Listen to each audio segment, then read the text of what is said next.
Para po basahin ang unity statement, ay tinatawagan po si Ma'am Ging Deles. Tindig Pilipinas on the 51st anniversary of Marcos Declaration of Martial Law. Fully implement martial law victims reparation law. Create a truth commission on Duterte's EJ case. We collectively remember the dark days of martial law during the dictatorship of Ferdinand Marcos Sr. We fought and restored our democracy, yet many lives were lost. Some were disappeared, and for those who survived, the scars of torture are still present. We relentlessly pursued truth and justice for all the martial law victims, together with all those who were abused and killed in the fight for democracy. In 2013, 41 years after the declaration of martial law, we want some measure of justice. We campaigned for and claimed victory upon the enactment of the Human Rights Victims Reparation and Recognition Act. Through this, violation of human rights during the Marcos regime were acknowledged by law and documented. Survivors of torture and political imprisonment, as well as families of those who were murdered or disappeared, were given compensation by the state that recognized its moral and legal obligation, in the words of the law, for the deaths, injuries, sufferings, deprivations, and damages they suffered under the Marcos regime. However, this victory is yet to be completely fulfilled. We urge the current government to fully implement this landmark law, not only its directive to financially compensate human rights violations victims, but also its other provisions, such as the integration of Marcos martial law education in our schools, the establishment of the Martial Law Museum, and provision of non-monetary reparation in support of the survivors and affected families. In this same spirit, we seek truth, justice, and accountability for the thousands who were extrajudicially killed during the administration of former President Rodrigo Duterte. His bloody war on drugs destroyed thousands of lives and traumatized generations of Filipinos, many of them from poor communities. We will not wait for another 41 years to get justice.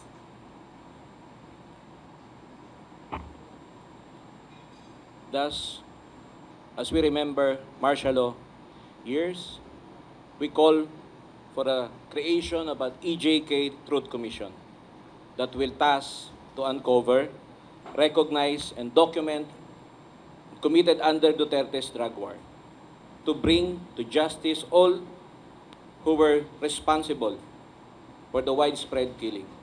We also call for reparation for the families of the victim of Duterte's EJK as part of rendering complete justice, similar to the reparation rewarded by the government to all victims of Marcos martial law. Truth demands justice, and justice is possible not only by making perpetrators accountable, but by ensuring due recompense is given to all those who have been brutalized by Duterte's bloody campaign. As we demand for the realignment of the combined 650 million confidential and intelligence fund of the Office of the Vice President and the Department of Education to seed a fund that help establish the EJK Truth Commission, if Vice President Sara Duterte truly wants to gather information for the safety of our nation, one of the best ways is to use the said funds is to investigate the thousands of killing under his father's term so that the 6 years horror will not be repeated in the future. If she cannot do this, then she is equally complicit to her father's crimes against humanity. As we stand on the precipice of a new chapter in our nation's history, It is imperative that we remember the lessons of our past. The scars of our collective struggle for justice and democracy serve as a reminder of our collective responsibility. Just as we struggle to prevail against the darkness of martial law and continue to call the accountability for the victims of the Marcos dictatorship, we must once again stand together, raise our voices, and demand the same accountability for the victims of the recent injustices that have plagued our land. Let our call for an EJK Truth Commission and reparations for Duterte's EJK victims be a beacon of hope, illuminating the path towards a brighter future where justice prevails and the rights of every Filipino are upheld. At present, the deaths continue as part of the legacies of our bloody past under martial law and Duterte's war against the poor. Truth and justice are imperatives to counter the culture of impunity that sustains the violent cycle. Together, let us shape a nation where the wounds of the past are healed and the promise of a just and equitable society is realized.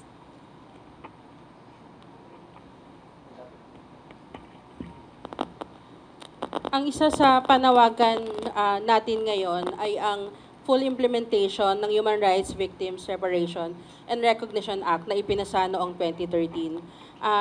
Kasama sana natin ngayon si former CHR Chair Eta Rosales, pero kinululungkot ko po sabihin na meron siyang health appointment kaya hindi natin siya makakasama ngayon.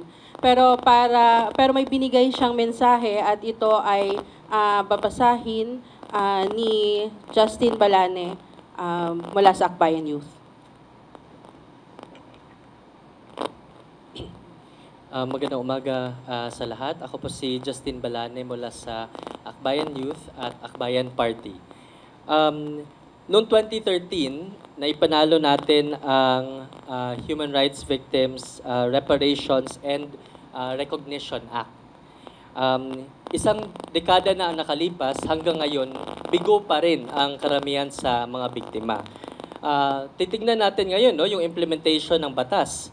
Sana yung non-monetary reparations? Saan na ang budget para sa Martial Law Museum? Saan na ang pagtuturo ng Marcos Martial Law sa ating curriculum? So hanggang ngayon, ang ganap na implementasyon nung naipanalo natin na batas para sa mga biktima ng human rights violations ay walang pag-uusad. No? Gusto po nating i-emphasize na isang bahagi lamang ang reparations doon sa naipanalo nating batas para sa reparations at recognition ng mga biktima ng martial law. Ano nga ba ang muka ng ganap na implementasyon ng ating Marcos Victims Reparations and Compensation Act? Dapat meron tayong non-monetary reparation na sa pagtutulong ng iba't ibang mga ahensya kagaya ng Department of Education, kagaya ng DSWD, kagaya ng TESDA, ay dapat nagbibigay ito ng programa at serbisyo para sa mga biktima ng martial law noon. Dapat ay na-memorialize yung kasaysayan. Dapat ay meron tayong role of victims mula sa ating Human Rights Violations Victims Memorial Commission. Dapat ay meron tayong memorial, museum at library para sa alaala ng mga biktima ng martial law. At dapat ay nabuo na ang Human Rights Victims Memorial Commission. Kaya alam natin sa mga nakaraang administrasyon, hindi ito umusad sa panahon ni President Rodrigo Duterte, dapat ay hindi ito baliwalain ng kasulukuyang administrasyon ngayon. Kaya ang panawagan natin, dapat ay ganap na i-implement na yung iba't ibang mga component pa ng Human Rights Victims Reparations and Recognition Act. Gusto din natin i-emphasize, lalo na sa Department of Education ngayon, kay Vice President at kalihim ng Education Department, si Sara Duterte, na nitong nakaraan lang naglabas ng plano na gusto nilang burahin ang pangalan ni Marcos doon sa curriculum na diktadoryang Marcos. Ito ay paglabag sa batas, no? Dahil nasa batas na noong 2013 pa lang na dapat tinuturo ang karahasan, ang atrocities na nangyari noong martial law ni Marcos. Kaya ang panawagan natin sa Department of Education ngayon, lalo na sa kalihim na si Sara Duterte, kung gusto natin, dapat ay sundin natin ang batas. At ang nakasabi doon sa batas ay dapat tinuturo ang martial law sa mga kabataan sa paaralan. Dapat hindi tayo umurong sa kung ano na ang nakasaad at naipanalo ng mga biktima ng martial law noon. Nasa halip na atupagin itong confidential funds, sa halip na atupagin ang pagbura ng katotohanan at katarungan sa curriculum natin ngayon.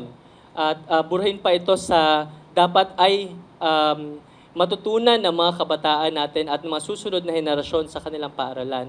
Dapat ang inaatupag ni kalihim Sara Duterte ay ang pag-ensure na ang Department of Education ay tinuturo itong martial law history sa ating curriculum at sa ating mga kabataan ngayon.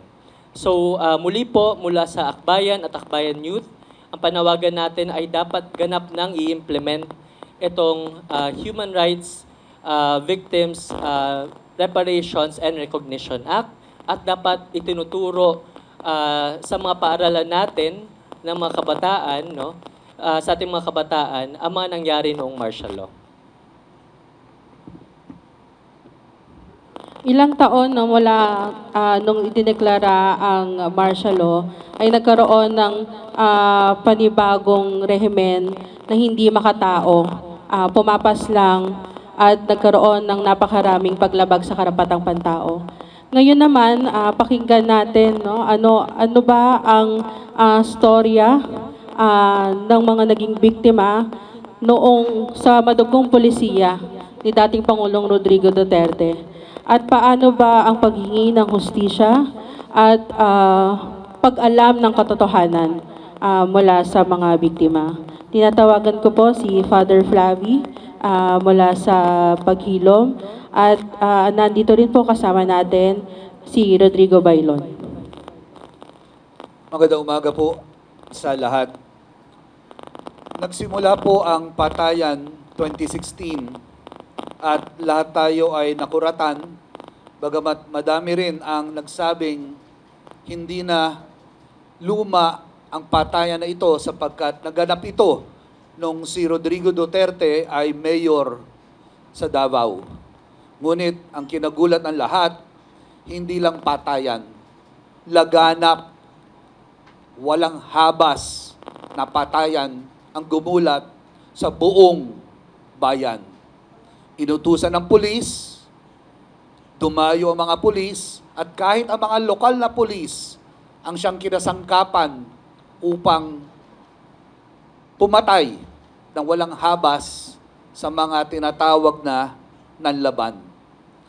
Ang programang Paghilom ay kumilos at lumikha ng isang programang may dangal, programang may sistema, at may programang kabuuan that would respond in providing healing, recreating, and empowering lives.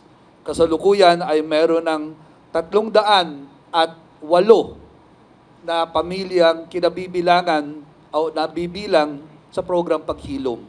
Pero hindi dapat dito mapunta ang trabaho ng program Paghilom. Trabaho ito, hindi lang ng simbahan, lalong higit ng gobyerno. Trabaho ito na dapat panagutan ng DSWD, trabaho ito ng DILG, Department of Justice, upang suriin ang mga pumatay at bigyan ng sapat na katarungan ang mga pulis, ang mga kinasangkapan ng pulis, at lalong higit ang arkitekto na nag-utos pumatay para sa kanila. At kilala natin ito, Rodrigo Duterte ang kanyang pangalan. At dahil dito, kinakailangan para maging patas, dahil ito ang ating hinahanap, katotohanan. Upang maging patas, hinihikayat namin dito ngayon, ngayong umaga, ang paglikha ng isang Truth EJK Commission. A commission that would serve as an official body tasked in discovering, revealing past wrongdoing by the government, particularly the dictatorship of Rodrigo Duterte when he was president and even when he was mayor in Davao. We call on both state and non-state actors to be part of this commission.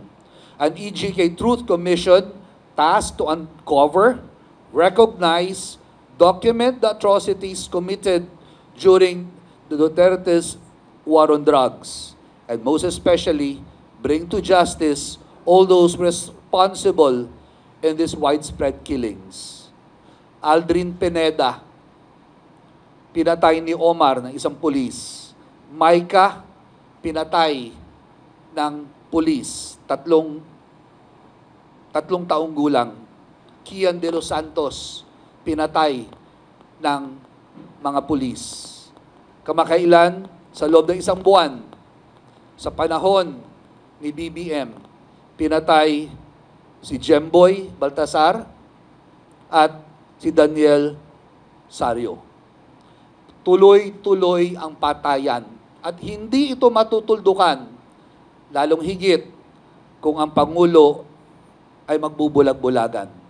Naniniwala ako na sinabi niya na ayaw niya ng patayan.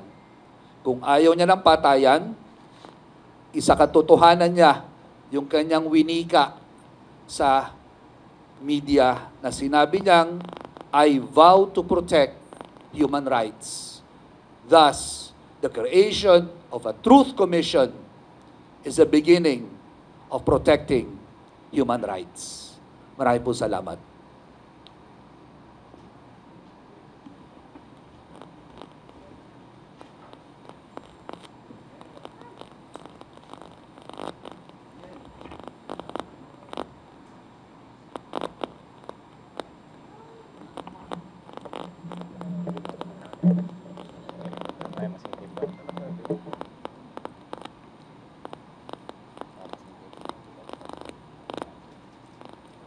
Sabat.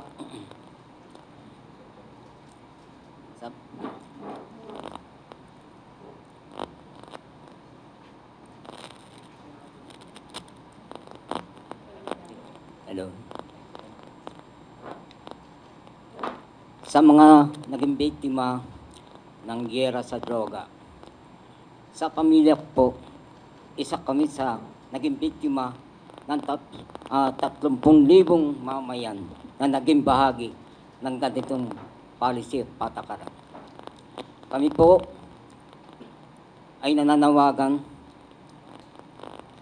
at nagano sa ating na magbuo na ng isang Truth Commission sa EJK para mabigyan ng makatotohanan na katarungan ang mga nangyari sa panahon ni Ginoong Duterte. Sa isang pamilya na katulad ko, maraming naging biktima ng ganitong pangyayari sa iba't ibang lugar natin. Pangunahin na sa Metro Manila, mga kasama. Bilang magulang na ganito ang nangyari, na ang inaasahan namin, magiging tahimik sana. Pero nabulaga po kami bilang nasa komunidad na naging biktima ng ganitong malaking karahasan na nagamit ang ating tagapagtanggol sa katahimikan. Hindi po namin inaasahan na kami ay dadanas na ganitong mga pangyayari. Kaya sa bahagi ng isang EJK Truth Commission, ito po ay hamon sa kasalukuyang Pangulo na kinakailangan ito ay buuin na para sa EJK Commission. Hindi dahil sa pera kundi sa karumal-dumal na mga pagkawalan ng mahal namin sa buhay. Sa panahon nung nakaraang martial law, mga kasama, inaasahan namin na yung mga pangyayari na apektado nung nakaraang martial law ay makita rin natin sa ganitong nangyari sa war on drug ni Duterte na nakaramihan mamamayan ang nadamay. Kaya sa bagay po,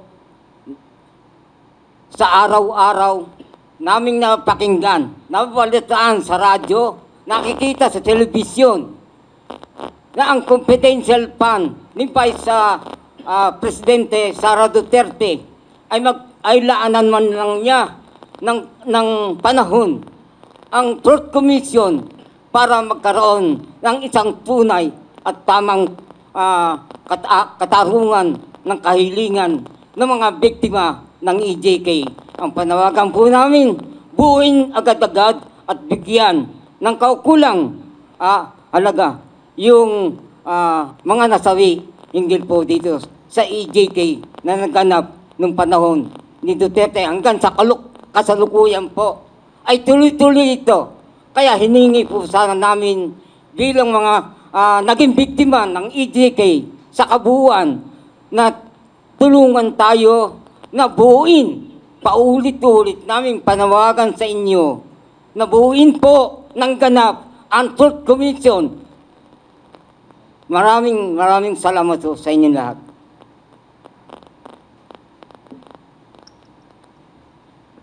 Ayan.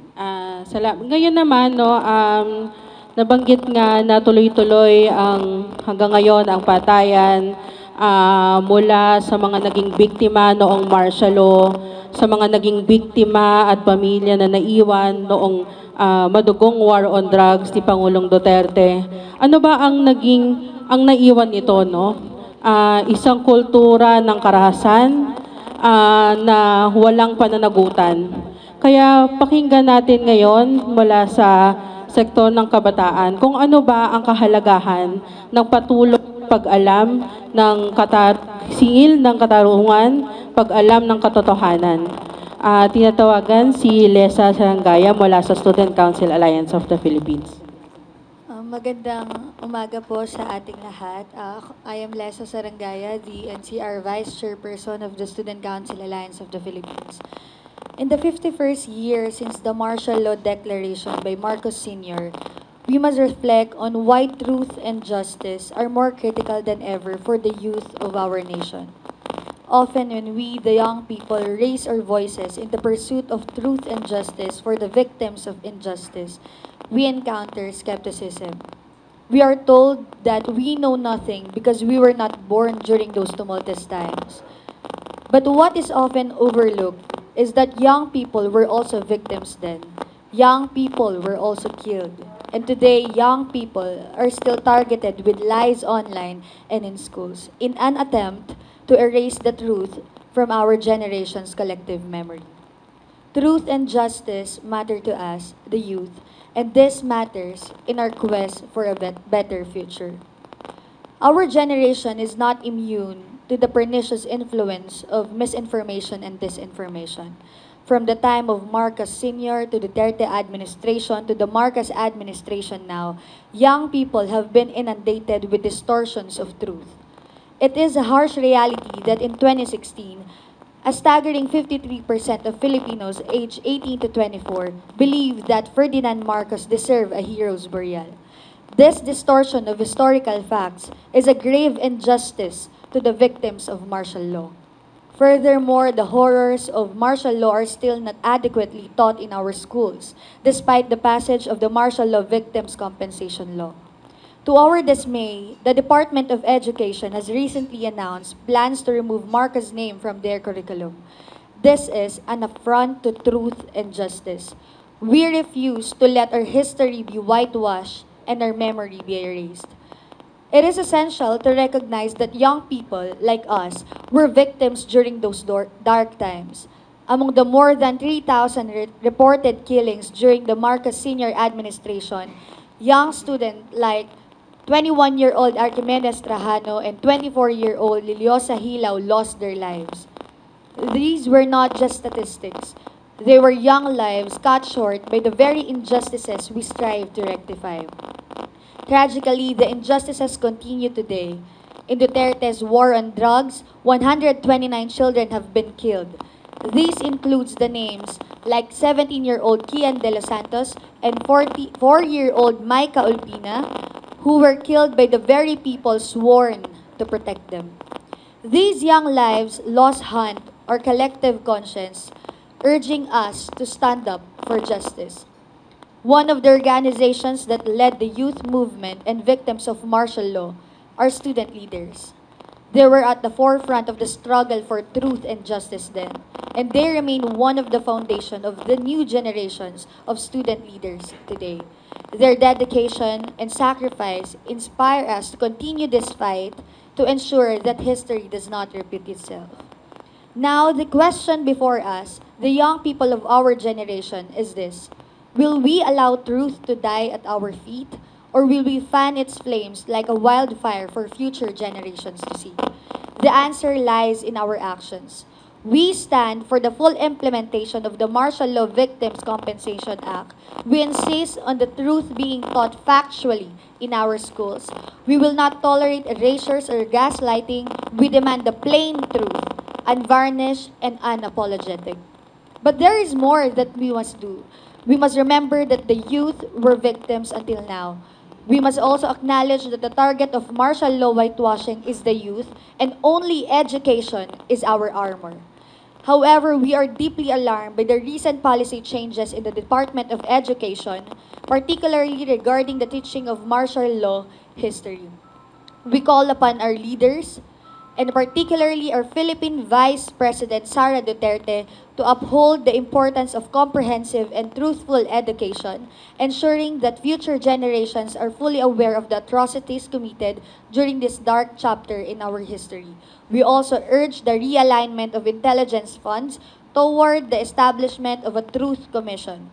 This commission should serve as a beacon of transparency, tasked with uncovering the truth about the past and present injustices and holding those responsible accountable. Let us remember that truth and justice are not just ideals. They are our duty and our responsibility. We, the Filipino youth, must be the torchbearers of truth and justice, ensuring that the flames of truth burn brightly, not just for us, but for all the generations to come. Thank you. Hello. Ayan. Kaya sa umagang ito, nananawagan tayo sa kasalukuyang Pangulo Ferdinand Marcos Jr. na alalahanin ang mga naging biktima ng kanilang pamilya noong panahon ng batas militar, ang full implementation ng Human Rights Reparations Act, ang pagkakaroon ng Truth Commission at reparations para sa mga biktima ng EJK na dulot ng war on drugs ni dating Pangulong Rodrigo Duterte. Nagawa ito sa mga biktima ng martial law at dapat ay gawin din ito sa mga pamilya sa mga biktima at pamilya ng EJK. Kaya ang isa nating pangpanawagan ay itigil na ang kultura ng karahasan, itigil na ang patayan na hanggang ngayon ay patuloy na nangyayari. Dapat ay managot, ang mga dapat managot, at ang katotohanan ang manaig, lalong-lalo na sa mga kwento ng biktima noong martial law at biktima noong panahon ng war on drugs. Good morning po, Jairo Boliedo po from Rappler. Question lang po to Ma'am Jing and the rest of the Akbayan Party and other CSOs.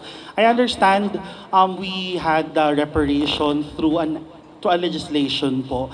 And tama po ba itong sinasuggest natin na Truth Commission would also require another legislation? And would that be possible are we hopeful that would it be possible under another Marcos administration?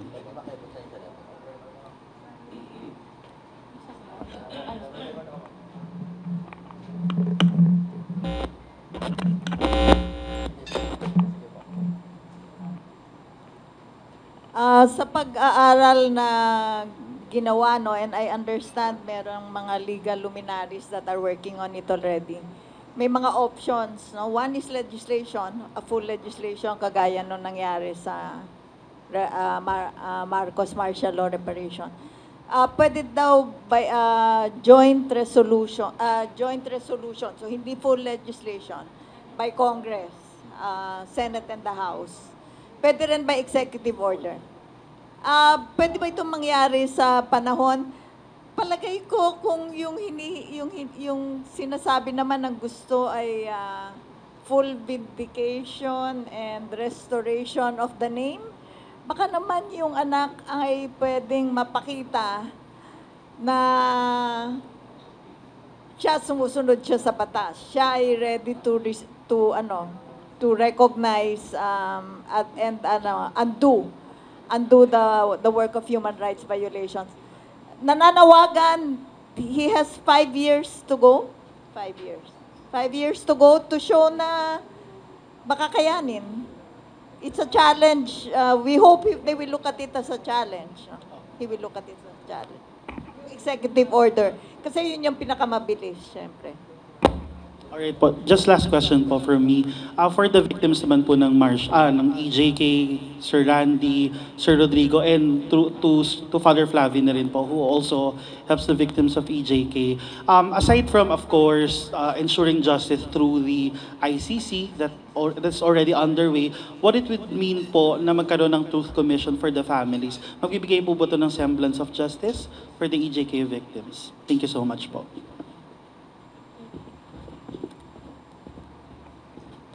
Ko nga, tatayo ako eh. Sige lang. Definitely. Sa program paghilom, palagi namin tinitignan na magkahambing ang katarungan sa paghilom. Hindi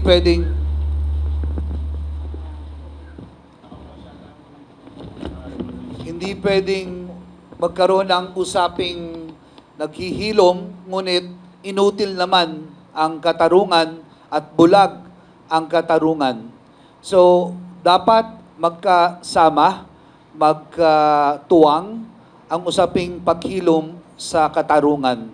At hindi magkakaroon ng katarungan o totoong katarungan kung ito'y mananatili at ibabaw ng kwento. Kaya sa panawagan, sa paglikha ng EJK Truth Commission, ito ay magbibigay ng malalim na katotohanan na dapat ituro sa kasaysayan at samahan ito ng pagsasaliksik, pagtatanggol ng katarungan upang mahatulan at matuldukan itong klasing kulturang karahasan na namamayani sa ating lipunan. Thank you.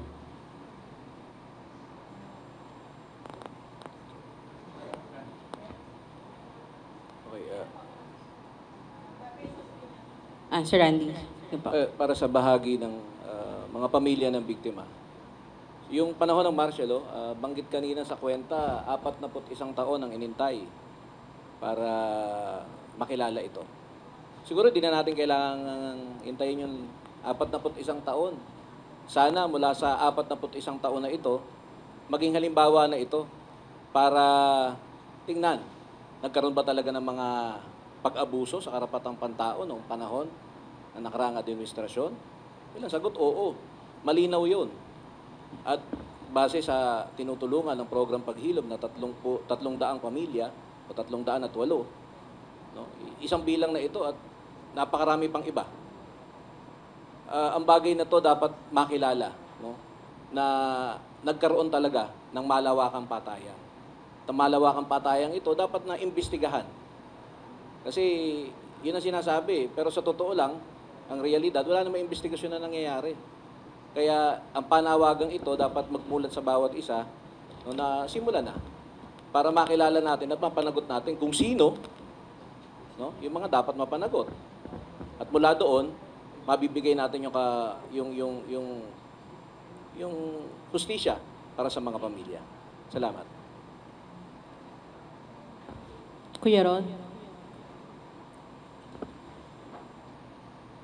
napakalaga po ng isang Truth Commission na buuin na o gawin na. At kung kinakailangan talaga sa isang executive order, yan ay dapat nang gawin. At sa bahagi ng mga nangyayari mula pa noon hanggang sa ngayon, wala tayong makita talagang tunay na hustisya at katarungan. Lalong-lalo na nung panahon ng martial law. Naulit yung human rights violation. Mula kakibat doon, mga kasama.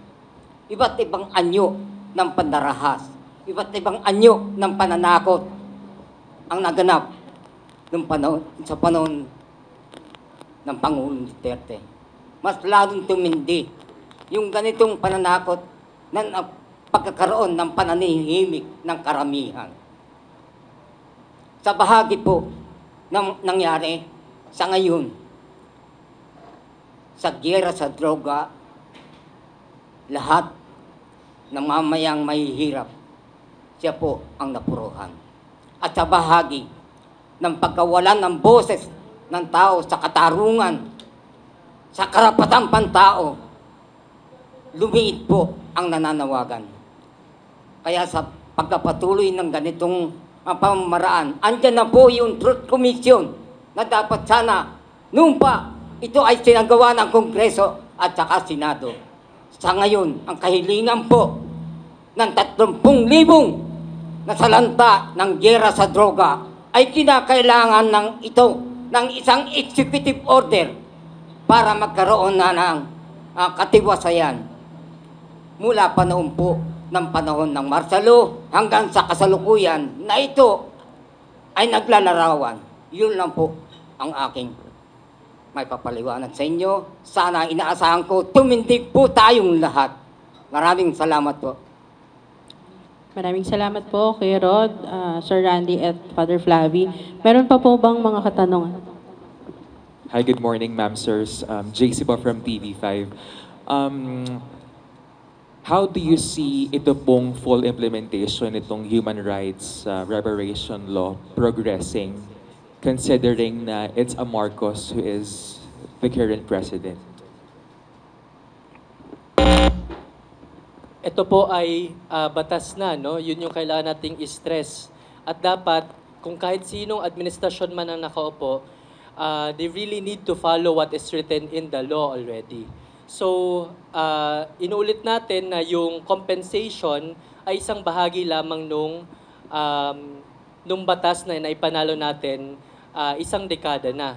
So 10 years after, no, yung non-monetary reparations, wala pa rin.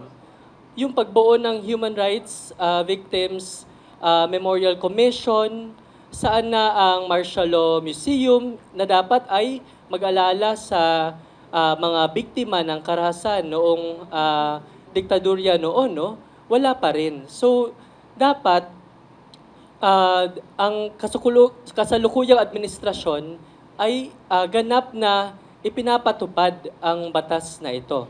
Hindi lamang doon sa compensation para sa mga naging biktima, pero yung iba't iba ding mga bahagi ng batas na ito. Kasama na doon yung obligasyon, no, ng Department of Education.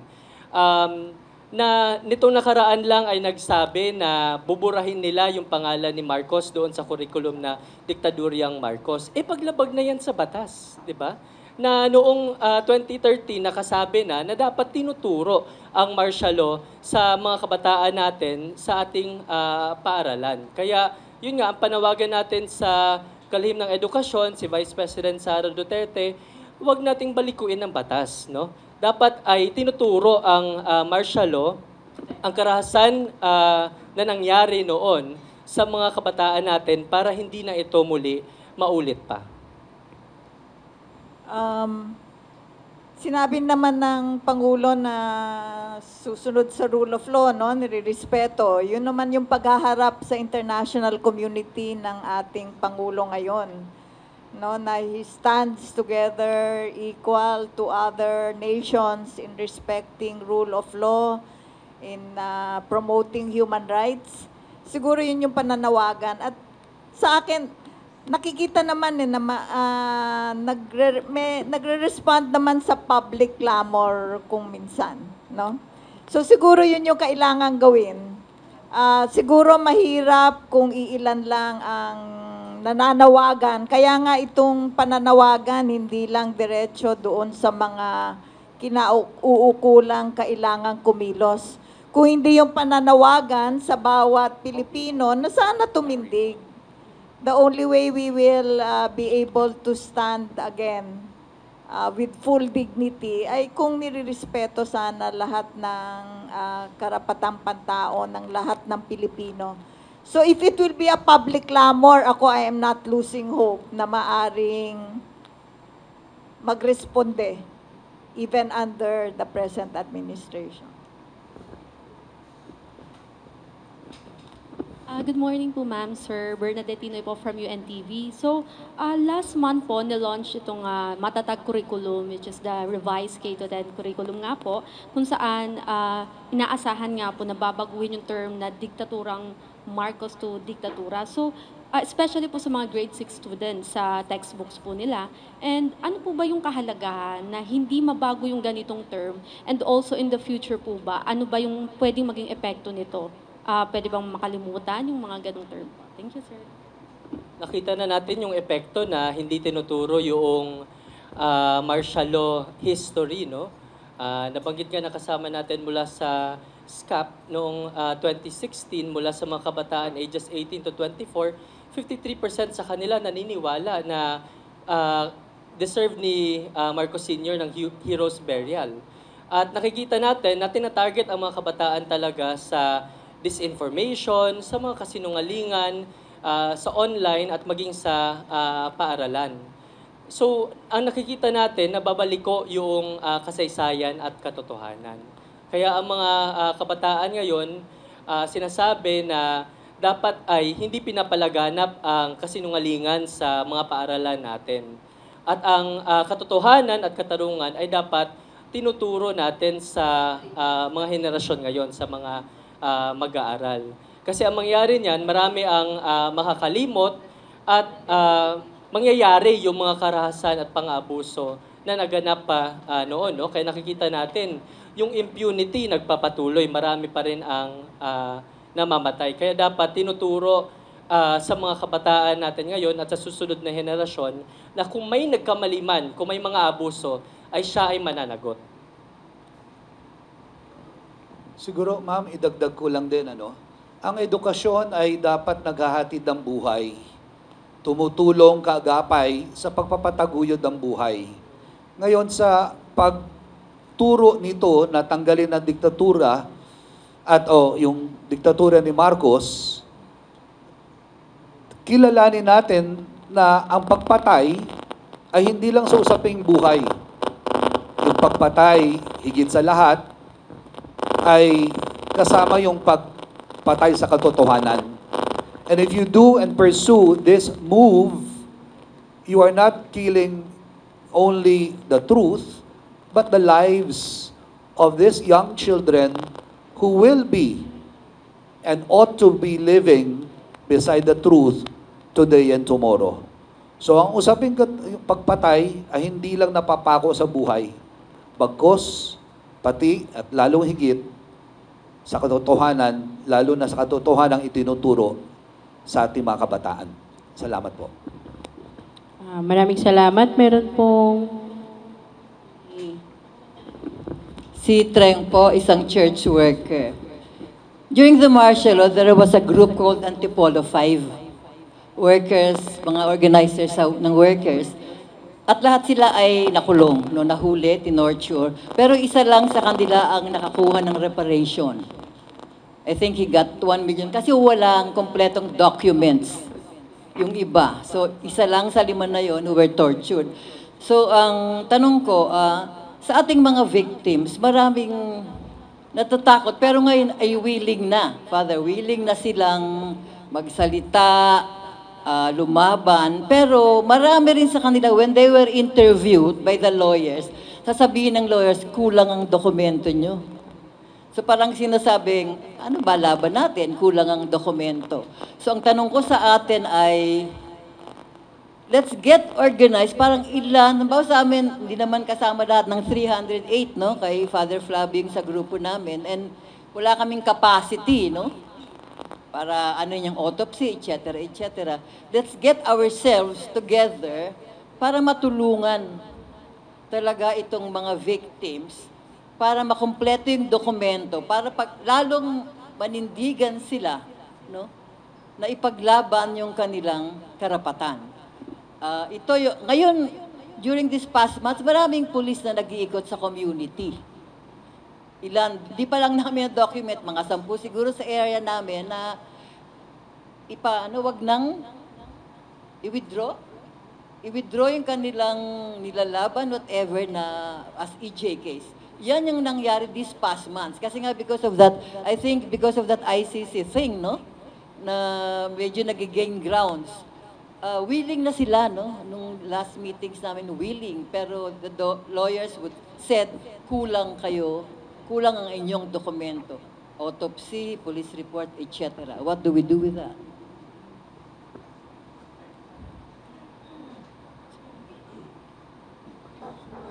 Yung pagtitipon ng dokumento ng mga pamilya na naiwan ay isang hamon talaga. Una, madaming karanasan at naririto ang ating mga magigiting na night crawlers na magpapatunay at sa aming mga pakikinig sa kanilang salaysay, tatagain ka na ng mga punerarya, tatakutin ka na ng mga pulis, at kapag ikaw ay pumunta sa station para humingi ng police report, ay papupuntahin ka ng 10 oras ng gabi, tulad ng 1:00, 2:00, 4:00 na madaling araw. This is the truth. And this is the truth that has always been hidden. 10 oras ng gabi, pahirapan, tatakutin, hanggang hindi ka makakuha. So, madaming ganyan sa aming mga pamilya. Pero hindi dapat ito matuldukan. Madami ding mga abogado, ahensya, at foundation ng mga abogado. Unahin ko ng Ideals, Center Law, Lente, na handang tumulong. Pangalawa ay ang program Paghilom ay magpapatawag ng mga organisasyon na nangangasiwa sa mga EJK victims na mag-expire ang kanilang mga bangkay dahil inilibing nila sa rent for graves apartment. Ulitin ko, magpapatawag po ang program Paghilom sa mga nagdanais magpa-exhume, magpa-autopsy, at mailagay sa urn sa mas may dangal na lugar ang mga labi na nanganganib mailigay at maitapon sa common graves. To preserve them, to document them, there is now a means to do so. At ito ay gagawin natin sa lalong madaling panahon. Salamat po. Siguro yun rin kaya mahalaga yung Truth Commission Kasi hindi yan legal process na kailangan pupunta ka doon at isasubmit mo. Ang sinasabi nga, yung commission tutulong hahanapin ang katotohanan. So it will be the responsibility, kaya kailangan ng pondo, dun sa hindi yung ilalagay yung burden of proof dun sa biktima, kundi yung Truth Commission, ang kanyang task ay tumulong hanapin ano ba talaga ang nangyari at sino ba itong mga namatay. Kaya importante ito. It's going to be different from going to the court. It is going to be a search for truth. And I think basically doon magsisimula yung talagang paghahanap ng katarungan. Hindi magtatapos doon, pero at least ma-establish kung ano ba talaga ang nangyari, sino ang namatay at paano. Good morning po from Erlo Bringas po from Net25. This questions ko po is addressed to EJK victims and for Tindig Pilipinas din po. So for Tindig Pilipinas po muna kay ma'am. Ma'am, you meaning to say this Human Rights Preparations Act At yung pag-push po ng Truth Commission is to mabigyan na ng hustisya yung mga EJK victims. So, bali ang nangyari po ba ay in the past months or years, wala pa pong nangyaring justice for the victims. Oo, dun sa EJK talagang wala. Kasi kahit na yung naimbestiga, si kay Kian, yung pinaka-lowest level of official lang ang pangalanan at hindi ko nakasuhan. Na alam natin, yun lang yung gumanap, no? Pero itong kabuuan ng malawak na pagpatay, nagmula yan sa mas mataas. So talagang doon wala. Doon naman sa matter of the martial law, of the victims of Marcos martial law, meron na nga yung pinanalong Reparations Act na distribute na yung monetary compensation. Nagsara yung unang commission. Pero yun na nga yung binabanggit doon eh. Marami rin doon hindi nakakuha dahil kulang yung papeles. So, pero at least meron ng ganon. Pero ang sinasabi, hindi lang yun ang laman ng batas. At ang sinasabi rin ng mga biktima ng Marcos martial law, hindi sapat yung binigyan ng compensation yung victims and their families. Ang totoong reparation will have to include yung social social cost nito na dapat ang lipunan ng kabuuan ay ikilala na nangyari ito, kaya yung continuing education, yung Martial Law Museum, na hindi ito dapat maibura sa ating kasaysayan. Kasi yung binubura, malimit na mauulit. At yun ang ayaw nating mangyari. So hindi sapat na nabigyan ng financial compensation, kahit na yung mga biktima mismo kulang pa. Kasi kahit na yung batas sinabi, may non-monetary compensation. Tapos yung mas mahalaga, yung kabuuan ng lipunan, yung pagkilala at pagpapanatili ng istorya nung kasaysayan na ito, na napaka-dilim para sa atin. Pero maaring mangyari muli kung kakalimutan natin. So yung never forget is so important para hindi maulit. So, meaning to say, PBBM must need to do something na para hindi na maulit, tama? Oh, yes. As president, I think he took a vow. And pag titignan natin yung oath of office niya sa 1987 Constitution, yung 1987 Constitution natin, is so strong on human rights, is so strong on truth, is so strong on people empowerment. Yung taking the oath of office of upholding the Constitution. I hope the President understood what it meant to take that oath of office. Opo, ma'am, sa tingin nyo, merong kailangang amyendahan ng batas, especially sa war on drugs po ng kasalukuyan, para hindi na maulit yung mga karahasan before? Kasi yung batas naman natin, klaro, hindi pwedeng mabantay. Wala man tayong death penalty eh. So even the court cannot order a killing for as a penalty for crime. So talagang yung EJK, hindi na kailangan ng bagong batas yan. Under any of our constitutions. Hindi pwede ang tinatawag na extrajudicial. Extrajudicial nga outside the law. Hindi pwede. Yung due process. So hindi, para dun sa pagtigil ng EJK, I don't think we need new laws.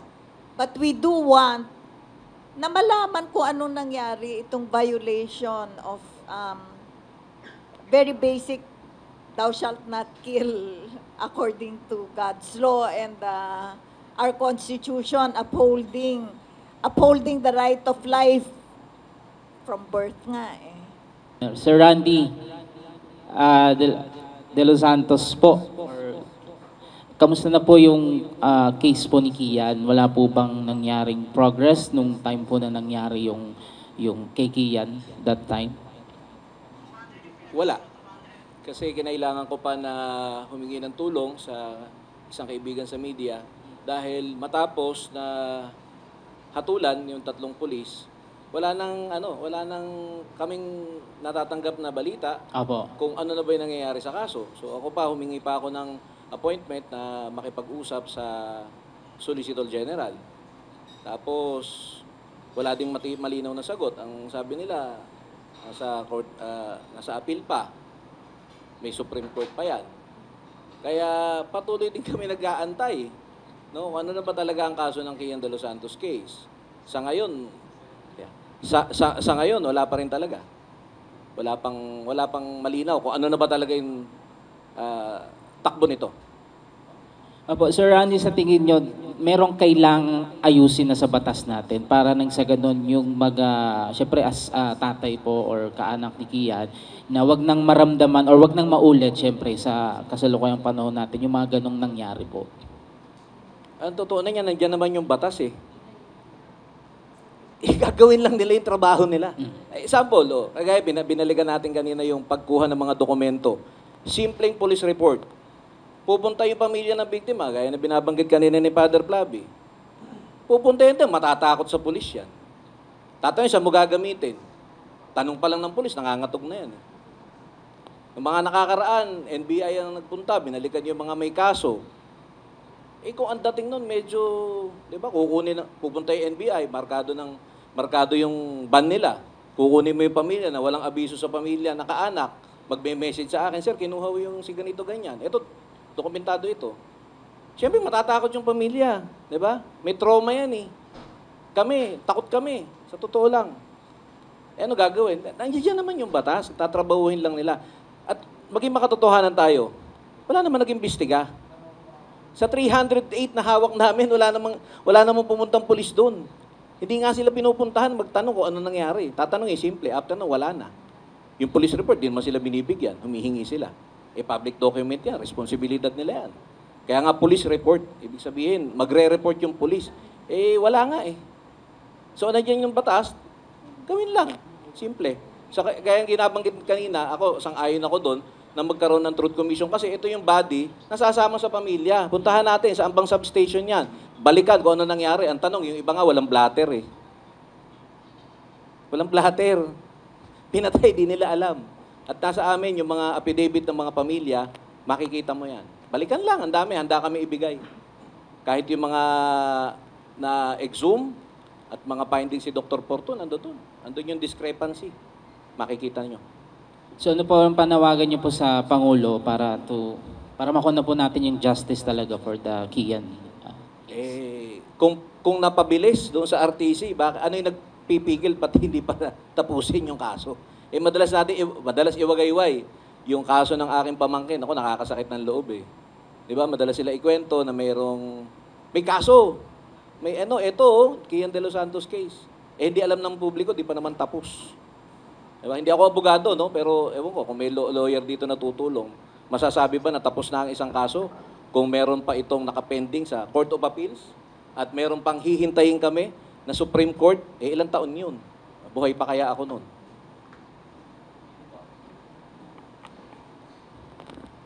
Hello po. Good afternoon. Regine Cabato pa from Washington Post. Siguro na-mention na rin kanina no, na medyo uphill battle tong panawagan ninyo with the current alliance that's in power. What I wanted to ask po is, may kausap po ba kayo in the government, siguro among opposition politicians or whoever, na baka pwedeng sumulong nitong Truth Commission in the form of legislation, as well as po, are you coordinating with the CHR? Yes, definitely we will be doing that, definitely. Itong decision na make this a major call of Tindig Pilipinas was just done recently. We are announcing it. So we are launching a campaign on this. So nag-usap nga kami nila Father Flavi kung paano ipagpapatuloy, lalo na itong sa EJK, no? Truth Commission. And we know we worked with legislators. Sana hindi lang yung known opposition, dahil marami naman sa kanila nagsasabi they stand for human rights. So ito naman yung pananawagan. So, to work with that. And we still continue to hope that within this administration, kahit na yung executive branch, na meron dyan makikita na it will make the government stronger. It will make the government stronger if it is able to do such brave acts of truth and justice. Dalawa pong follow-up. May timeline po ba kayo as to when we can expect probably legislation or itong campaign po na pinaplano po ninyo? At yung isa po, sino po yung ideal, siguro, wish list, not necessarily a personality, pero regarding yung composition po ng Truth Commission, who should be in the Truth Commission? Pero siguro yung isang major task namin is to get other groups, to get more voices into this, no? Get yung mga tinatawag na thinkers also, and yung mga gusto naghahanap pa paano ba pahuhusayin ng buhay dito to join the campaign. Ideally, we know that the season is going to get more and more political, no? Ngayon barangay elections pa lang, but by next year magfa-file na ng mga candidacies for the midterm elections. We know that politicians will listen to public voices to make it a political issue. That would be one of our tasks. I think it's a challenge for us. Pero yun yung paghanap-hanap rin ng spaces within the administration, within the legislation. Meron naman siguro, I do not lose hope na yung sa loob naman ng maraming Pilipino naniniwala na mali yung nangyaring yon at tutulong sa paghanap ng katotohanan in this regard. And that we will be able to make our way. We will be able to make our way to that kind of truth.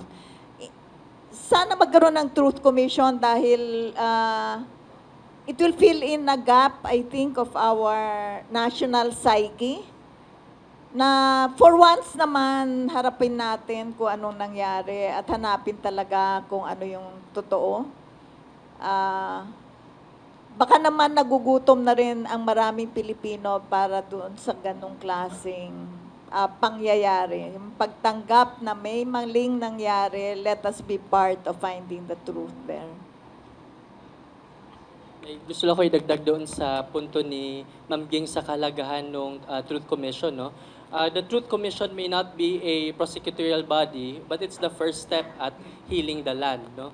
So it's meant to surface the facts and the truth and the real narratives, no, ng nangyari na injustices to those. Only then can we reconcile with the injustices and the shortcomings so that it will never happen again under any administration. No at that scale among Filipinos, no, especially by the state who is sworn to that should have protected them as their sworn duty. Thank you po. Meron pa po bang ibang mga katanungan mula sa kasama natin sa media? Gusto ko rin po palang i-recognize si Sir Kiko D. from the Ninoy and Cory Aquino Foundation. Okay, sir. Kung wala na pong tanong, muli po ang ating panawagan. Batas na po ito, yung Human Rights Reparations and Recognition Act. Ang hinihiling po natin ay ang full implementation